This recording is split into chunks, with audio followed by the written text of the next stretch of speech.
I think what we're going to do, let's use this little diver head mill. Right.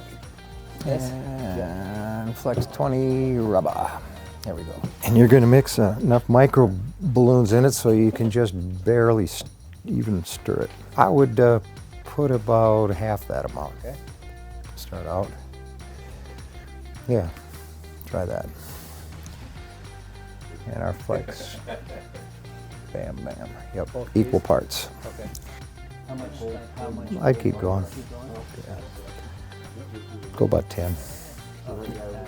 It's not 20? Yeah. About 0?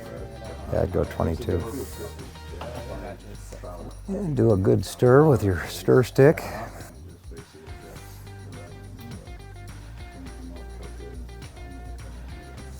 A lot of times I'll pour the dye into the part A, and then it's just easy to see that you have them all mixed.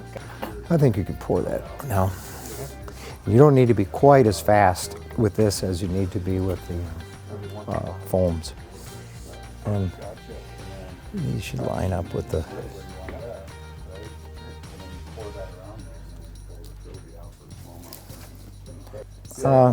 it should take 15 minutes, 10, 15. If we had a little oven, it'd take 5.